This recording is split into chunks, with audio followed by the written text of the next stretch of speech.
মাত্র 15 বলে 50-তে রেকর্ড বুকে জ্যাক ফ্রেজার। আইপিএলের 3 ম্যাচের মধ্যে 2টি ঝড়ো 50 উপহার দিলেন নতুন ম্যাক্সওয়েল খ্যাত দারুণ প্রতিভাবান অস্ট্রেলিয়ান এই batter.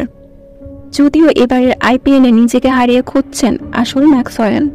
Leg spare Markande long on দিয়ে উড়িয়ে দিয়ে পাঠালেন বাউন্ডারির বাইরে, আর তাতে জ্যাক ফ্রেজার পৌঁছে গেলেন 46 থেকে 50-এ। আইপিএলে 3 ম্যাচের মধ্যে 2টি ঝড়ো 50 উপহার দিলেন নতুন ম্যাক্সওয়েল।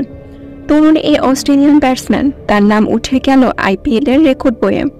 দিল্লির অরুণ জেটলি স্টেডিয়ামে দিল্লির হয়ে হায়দ্রাবাদের বিপক্ষে 266 রান তাড়া করতে নেমে সেফ 15 বলে 50 স্পর্শ করেন এই ব্যাটার।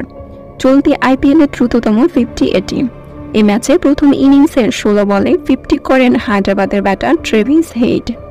কিছুদিন আগে সমান বলে 50 করেন তারই সতীর্থ ব্যাটসম্যান অভিষেক শর্মা। আর যেখানে সবকিছু ছাপিয়ে দিল্লির হয়ে দ্রুততম 50 রেকর্ড এখন জ্যাক ফ্রেজারের।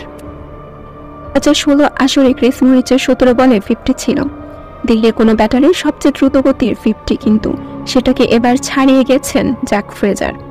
দিল্লির হয়ে কোনো ব্যাটার মাত্র 15 বলে 50 স্পর্শ করেছে। জ্যাক ফ্রেজারের ব্যাটিং দেখে মুগ্ধ হয়নি এমন কেউ নেই।